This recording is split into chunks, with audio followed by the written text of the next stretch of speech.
여야가 대선 전국을 관통했던 대장동 의혹의 진상을 특검으로 규명하자고 한 목소리를 내고 있지만 임명 방식을 두고 진통이 이어지고 있습니다.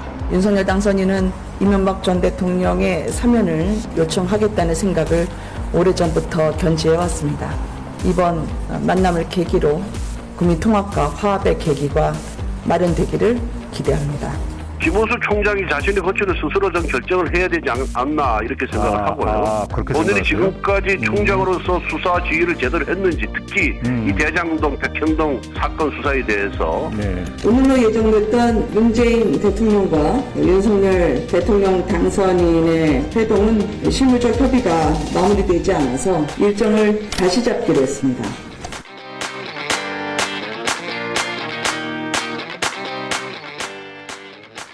대장동 의혹 수사, 윤석열 대통령 당선자의 이명박 사면 요청, 윤핵관 핵심 권성동 의원의 김호수 검찰총장 사퇴 압박, 현임 문재인 행정부와 차기 윤석열 행정부 사이 여기저기서 파열음이 나고 있습니다. 결국 어제 16일 문재인 대통령과 윤석열 당선자 이 오찬이 무산됐는데요. 그 이유가 실무협의 미흡이라고 합니다. 사실 진영 간 대립이 커지는 모양새입니다. 그 청취자 여러분과 저희가 함께 고민해볼 지점이 있습니다.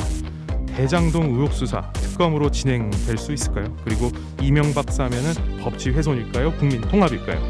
그리고 김호수 검찰총장은 임무를 충실히 수행하겠다며 사퇴를 거부했지만 이번 사퇴 압박은 검찰 중립 훼손은 아니었을까요? 그리고 20대 대통령 취임식 이전에 문재인 대통령과 윤석열 당선자는 만날 수 있을까요? 네, 울산 CBS 시사팩트를 100.3 김성광 프로듀서입니다. 오늘 17일 목요일부터 오는 6월 첫 주 지방선거가 있는 목요일까지 매주 목요일 시사팩토리 부속 시사연구소가 한시적으로 가동됩니다. 노무사님과 함께 일자리 수첩, 그리고 변호사님과 함께 사건 수첩, 그리고 시민사회계와 정책 수첩 등의 코너로 여러분을 만날 계획입니다. 오늘은 이동훈 변호사와 함께 사건 수첩 코너 새롭게 준비되어 있습니다. 바로 출발합니다.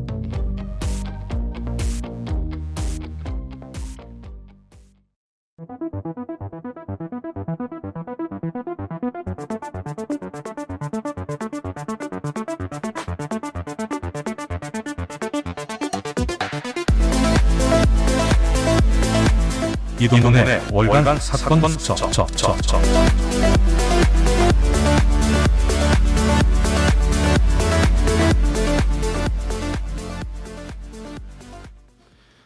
네, 우리 지역 사회에서 발생한 주요 사건을 다시 재구성해서 그 의미와 시사점을 짚어보는 코너입니다. 안녕하세요, 이동훈 변호사님. 안녕하세요. 네, 반갑습니다. 드디어 정치에서 벗어나서 제 영역에 들어왔습니다. 그런데 좀 저희 그 월간 사건 수첩 시작하기 전에 좀 이 얘기를 해봐야 될 것 같아요. 앞에 저희가 인서트로 좀 들어봤는데 PD가 이래서 안 돼요. 이래서 저를 노예로 삼는다는 거예요. 아, 그런 건 아니고. 그러니까 대장동, 그리고 이명박 사면 요청, 그리고 검찰총장 사퇴 압박, 그리고 어제 그 문재인 대통령과 윤석열 당선인 회동이 좀 취소됐는데 네네. 사실 이게 그 진영 간 갈등으로도 보이지만 사실 국민 통합하고 좀 먼 행보가 아닌가로도 보이거든요. 일단 대장동 의혹 수사 이거 어떻게 보십니까? 어떻게 수사해야 된다고 보세요? 일단은 특검 같은 경우에는 여야 합의가 필요한 사안으로 저는 해석을 하고 있어요. 네. 결국 그거 무엇을 특검 대상으로 삼을까는 양측이 노리는 게 다르기 때문에 네네. 결국 특검을 하겠다고 하지만은 결국 합의를 이루어지지 못하면은 특검은 좀 어렵지 않을까라고 저는 해석을 하고 있습니다. 그 검찰이 아마 수사하게 될 것이다. 네. 그리고 또 이제 윤석열 대통령 당선자께서 이제 이명박 전 대통령 사면을 요청했는데 네. 이거 사법훼손으로도 해석될 수 있지 않을까요? 그 결국은 사면이라는 거는 이제 네. 사법훼손의 문제도 있긴 하지만은 결국은 정치적인 영역으로 저는 해석을 하고 있어요. 네. 윤석열 당선자 측에서 이제 자신들이 부담을 안고 싶지 않아 가지고 네. 이제 전임 정부가 되는 이제 문재인 정부에다가 약간 떠넘기는 느낌인데 네. 역시 그것도 정치적인 영역이겠죠. 그렇군요. 그래서 말인데 김경수 전 경남도지사 사면에 대한 이야기도 같이 나오고 있습니다. 그거 어떻게 보세요? 그거는 이제 언론에서 말하는 거고 청와대 내에서는 어떻게 생각하고 있는지 예. 그 뭐 협상 카드로 삼는다고 하는데 그거는 받을 수 없는 카드라고 저는 해석하고 있습니다. 그리고 이제 그 윤핵관의 핵심 세력이라고 하는 그 권성동 의원께서 김호수 검찰총장 사퇴를 압박했다. 그게 이제 MBC 시선 집중에 나온 내용 중 하나거든요. 네네. 이거 어떻게 보셨나요? 일단은 검찰총장 임기는 법으로 정해져 있잖아요. 저 2년이죠. 그리고 윤석열 대통령 당선인 자신이 권력의 압박으로 인해 가지고 네. 사퇴를 했다. 실질적으로는 잘렸다라고 프레임을 삼았었는데 이제 당선되고 난 뒤에 현 검찰총장 사퇴를 압박하는 거는 명분이 약한 것으로 저는 해석을 하고 있습니다. 그래서 이렇게 계속 여기저기서 파열음이 나오다가 어제 대통령과 대통령 당선자 오찬이 무산이 됐어요. 이게 단순하게 둘만의 그 오찬 무산이 아니라 그 전국적으로 좀 양 진영 간의 갈등 그리고 통합이 아닌 계속 마찰음, 파열음으로 들리는데 이거 어떻게 보십니까? 일단 정확한 건 알 수 없지만은 실무 협의에서 다 협의가 되지 않은 것으로 보여요. 네네. 결국은 지금 가장 문제가 언론에서 말하고 있는 MB 사면 쪽이 아닐까라고 네. 저는 해석을 하고 있는데 결국은 이건 정치적인 영역이죠. 그리고 어차피 정치적인 영역은 더 이상 묻지 않기로 해놓고는 알겠습니다. 예, 아니 저는 그 울산에서 이번에 그 대통령 선거 관련해서 민주당에 대한 지지세가 40%, 그러니까 네네. 이재명 후보자에 대한 지지세가 40% 넘은 걸 보면서 그만큼이나 현임 행정부와 다음 차기 행정부 사이에 파열음이 계속되면 계속될수록 울산에서도 이런 파열음이 연장선상으로 계속 나타나지 않을까 좀 그런 우려도 돼요. 네. 그래서 좀 통합적인 모습을 보여주셨으면 참 좋겠다 그런 생각이 드네요. 안 그래도 그 통합적인 모습을 보이기 위해서 지금 아마 협의를 하고 있는 걸로 저는 해석을 하고 싶습니다. 곧 회동을 할 수 있겠다. 네. 네. 자 이제 그럼 본격적으로 그 이동훈 변호사의 사건 수첩 한번 들어가 보죠. 네. 그 최근에 그 소년보호 재판을 다룬 넷플릭스의 오리지널 드라마 소년심판이 인기를 끌고 있습니다. 네네. 그래서 소년법 그리고 또 촉법 소년들에 대한 관심이 커지고 있잖아요. 네네. 그래서 일단 드라마와 현실의 좀 다른 부분을 좀 청취자들께서 좀 궁금해할 것 같아요. 좀 그래서 어떤 부분이 좀 현실과 좀 다른지 드라마 내용이 좀 이야기 좀 해주세요. 네, 저희 PD께서 이제 이 부분 해라면서 저보고 드라마를 다 보라고 지시를 했는데 일단은 네. 아는 의사 형님들도 의학 드라마를 보면 참 현실과 동떨어진 네. 부분이 있었고 집중이 안 된다고 하는데 저도 이 방송을 준비하면서 이런 공감이 되면서도 현실과 다른 부분이 좀 거슬리기는 하더라고요. 네. 일단 이 드라마에서 심은석 차태주 판사 네. 그 소년 형사 합의부에서 소년 보호 사건과 소년 형사 사건을 모두 맡는 걸로 나오잖아요. 네. 네. 하지만 실제로는 미성년자에게 보호 처분을 내리는 소년 보호 사건은 가정법원 단독 판사라 지방법원 단독 판사가 진행을 합니다. 네. 그러니까 실제 법정에 가면은 소년 보호 사건 재판장 한 명밖에 없어요. 아. 3명이 있는 경우가 없습니다. 그렇구나. 네. 그리고 혐의가 중대하고 만 14세 네. 이상인 소년범은 소년 형사 사건으로 분류돼 가지고 네. 지방법원 소년보에서 심리를 합니다. 음. 다시 말하면 가정법원이 아니라 네. 실제 성인들이 재판을 받는 형사법정에서 재판을 받는다고 보시면 됩니다. 아 그렇군요. 아무튼 그 김무열 배우 그러니까 여기 차태주 판사죠. 네네. 드라마 보다 보니까 진우션의 션이랑 굉장히 닮았다는 느낌을 받았어요. 김무열 배우님. 넘어갑시다. 그 드라마를 보면 네. 2017년 인천 초등학생 유괴 살인 사건을 그 모티브로 심은석 판사, 그러니까 김혜수 배우님께서 네네. 그 숨겨진 공범이 있다는 사실을 눈치채고 아 진짜로 이 심은석 판사가 이 장면에서 너가 한 거 아니구나 하는데 뭔가 똑같지 않은데. 아무튼 저는 심장이 아무튼 철렁했습니다. 네. 네, 그래서 공범을 찾아내서 공범을 좀 임의 동행하는 방식으로 법원에 데려와서 밤늦게 직접 조사도 하잖아요. 네네네. 조사하는 건 좀 저는 좀 이색적으로 봤거든요. 실제로 네네네. 이렇게 소년부 판사들이 이렇게 사건 조사까지 합니까? 그 옛날에 그 동네 네. 변호사 조드로라고 방송한 적이 있었잖아요. 저 진짜 이거 못 봤어요. 무슨 내용이죠? 그게 한 2017년도였을 것 같은데 저희 네. 의뢰인 중에 왜 변호사이면 조드로처럼 말해주세요라고 하던데. 조사까지 하는 변호사님? 그 뭐 현장 가가지고 막 범인 잡아오고 하는 변호사. 탐정이네. 탐정인데. 네. 그 일단은 현실에서는 거의 없는 장면이라고 보시면 돼요. 예. 물론 법적으로 소년법 판사들 같은 경우에는 기록을 검토하고 기록상 미진한 부분을 보완하기 위해서 법원에 조사관이 있어요. 네. 조사관들에게 조사를 지시하도록 규정을 하고 있는데 네. 실제로 판사님들이 이렇게 나서는 경우는 극히 드물어요. 네. 그리고 상식적으로 무죄 추정 원칙이 있는데 수사한 판사가 재판까지 해버리면은 네. 피고인이 무죄라는 생각을 안 할 거잖아요. 그렇죠. 좀 과도하게 만들어냈다. 네, 그래서 수사를 제작 해서. 발표에서 작가님들도 말씀해주신 부분인데 네. 극 중에 카타르시스를 위해서 허구의 내용을 바탕으로 작성된 피션이라고 생각하시면 될 것 같아요. 근데 저는 판사님 굉장히 정의로워 보이던데요. 그런데 진짜 네. 그렇게 하면은 네. 무죄 안 나올걸요. 다 유죄 걸립니다. 네. 알겠습니다.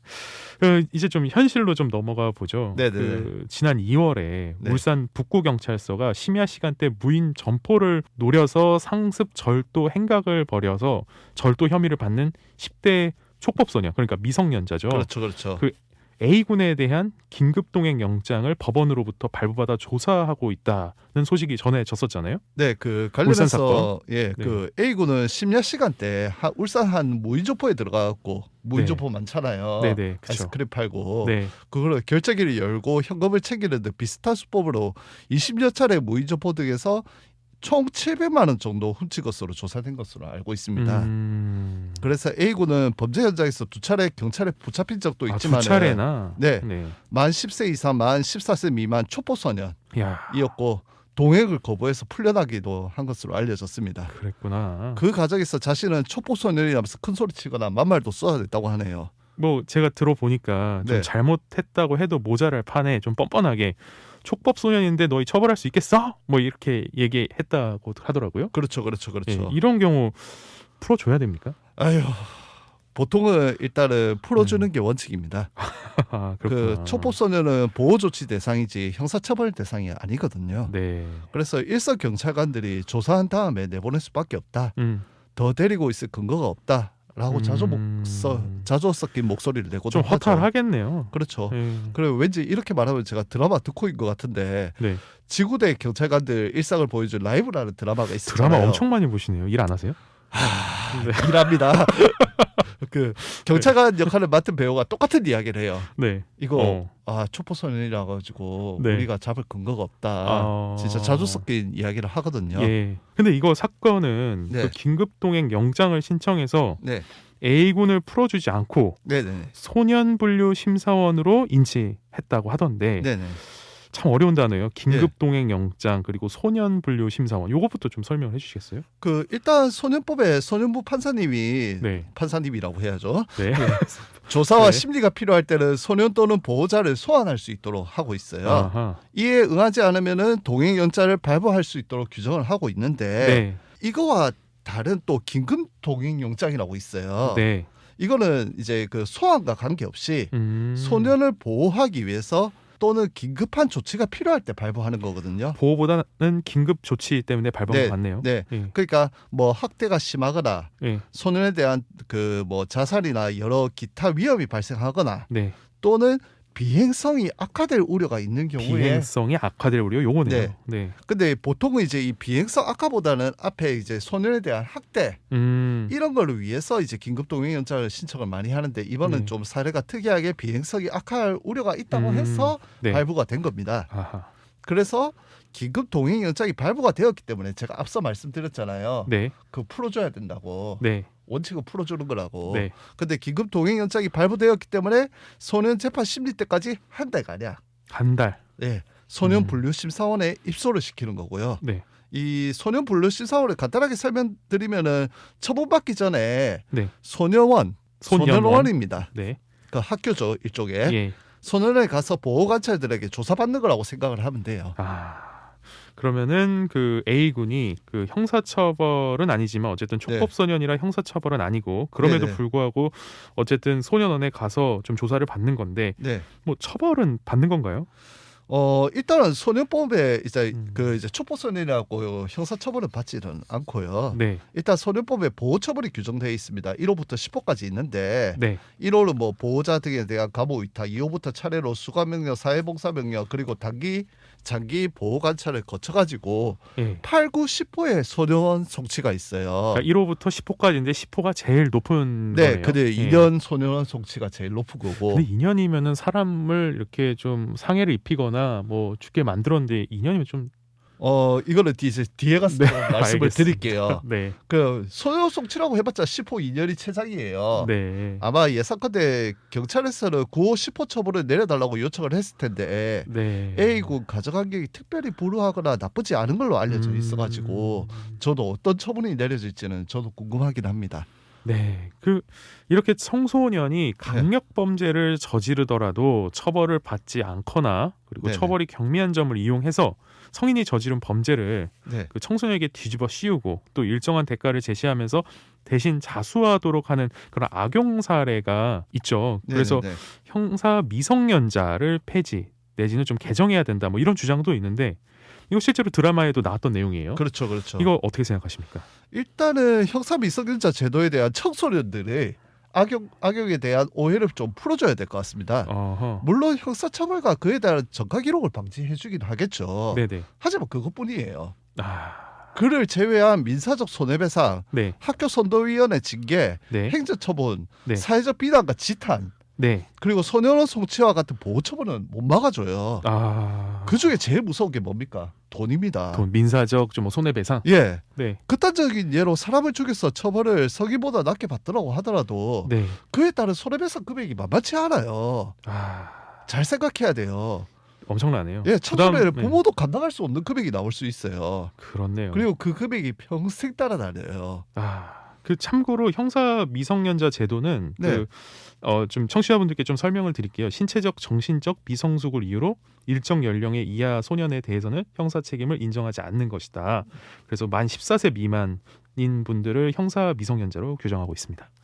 네. 그리고 또 이 그 형사 미성년자 제도를 예, 폐개정해서 범죄 책임을 온전히 미성년자에 돌리고 네, 형사처벌을 하는 거는 사회적 책임을 전가하는 거죠. 그렇죠. 그 형사처벌을 받지 않더라도 범죄를 저지른 이후에는 정상적인 인생을 살 수 없다라는 현실을 부모나 사회가 각인을 시켜줬어야 했어요. 그렇네요. 그런데 소년본들은 인터넷상의 촉법서는 처벌받지 않는다라는 단편적인 정보만 습득을 해가지고 네, 이를 오해하고 범죄를 저지른 것이잖아요. 그렇죠. 잘못된 정보를 주입해서 잘못된 행동을 하게 만든 것은 분명 가정과 사회의 책임이에요. 이거를 온전히 청소년들에게 꽂히는 게 맞는가를 한번 생각해 보셔야 될 문제입니다. 그렇죠. 요 지점에서 한번 좀 생각해 볼 거는 네. 과연 처벌만이 답인가? 네. 이분들을 계도하고 갱생하고 또 좀 더 그 잘못을 되풀이지 않게끔 좀 그렇죠, 교육도 그렇죠. 필요하고 것 같아요. 네. 또 그 현실적으로 폐지 못하는 사회도 있어요. 그게 뭔가요? 그 유엔 아동 권리 협약 잘 아시죠? 그럼요. 예. 그걸 우리나라가 비준하고 있어요. 네, 네. 이 요약하자면은 18세 미만의 아동은 사형도 종신형도 안 된다고 요약을 할 수가 있는데 과거 보수 성향의 시민단체와 보수 정당들이 헌법소원, 법률 개정 등을 통해 갖고 아동복지법 폐지하려고 시도했으나 안 된 이유가 여기에 있어요. 그렇군요. 네. 형사 미성년자에 대한 감형이 성인들에 대한 부당한 차별이라는 주장도 있습니다. 어떻게 보세요? 그 제 아이가 6살인데 네. 그 아이가 고의로 살인했을 때 또 5년 이상 또 징역에 처해야 된다는 논리와 다름없어요. 미안해. 네. 네. 제가 앞에도 말씀드렸지만은 네. 미성년자는 성인만큼 사회화 과정을 거치지 않았어요. 그렇죠. 네. 성인들은 미성년자에 비해서 오랜 기간 동안 의무교육을 비롯한 여러 경험을 통해 충분할 정도로 윤리, 네. 도덕적 교육을 그러니까 사회에서 요구하는 네. 윤리, 도덕적 교육을 받아왔잖아요. 네, 네. 근데 그 성인의 범행과 도덕적 교육을 덜 받은 생물학적으로 판단력이 낮은 청소년의 범죄와 재질이 같다고 할 수 있을까요? 그렇죠.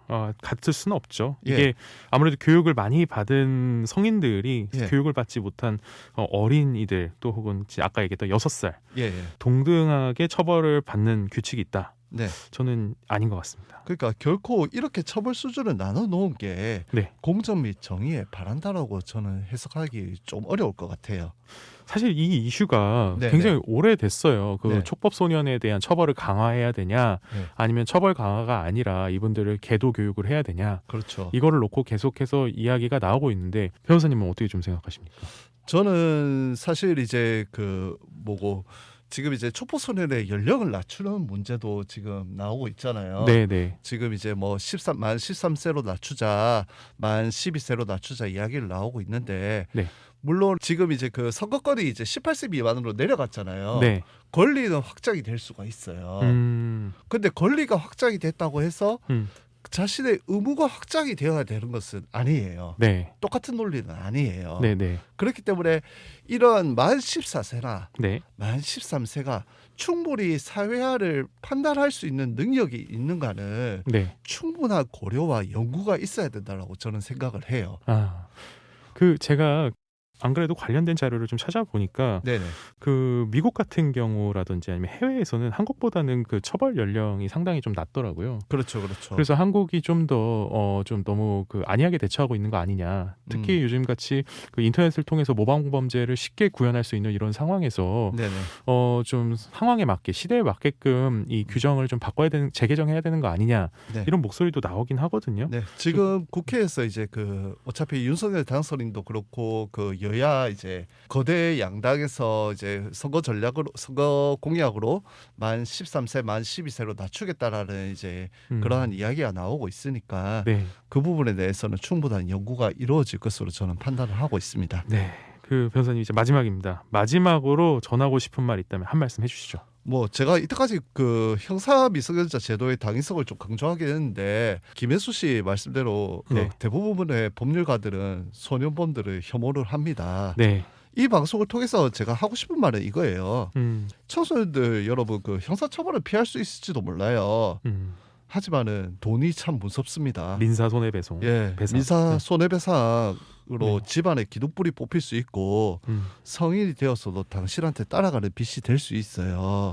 그걸 한번 다시 강조하고 싶습니다. 네, 성인이 되어서도 그 빚을 갚으며 살아야 된다. 네, 인생은 실전이잖아요. 네, 맞습니다. 네, 오늘 출연해서 감사합니다. 네, 고맙습니다. 감사합니다. 네, 이제 마칠 시간입니다. 청취자 여러분들께서는 오늘 이야기 어떻게 들으셨나요? 촉법소년은 소년범죄가 일어날 때마다 화두가 되고 있는데 자라나는 청소년들이 사회에 잘 자리 잡을 수 있도록 좀 도와주는 것도 필요할 것 같고요. 현실에 맞게끔 개정에 대한 논의도 필요한 것 같습니다. 또 앞서서 저희가 인서트에서 들었던 것처럼 계속 마찰이 진행되기보다는 진영 간의 갈등이 아닌 통합으로 우리 사회가 나아가야 될 것 같다는 생각이 드네요. 네, 지금 이승윤의 오늘도라는 음악 나가고 있습니다. 그럼 저는 여기서 인사드리겠습니다. 지금까지 진행의 김성왕이었습니다.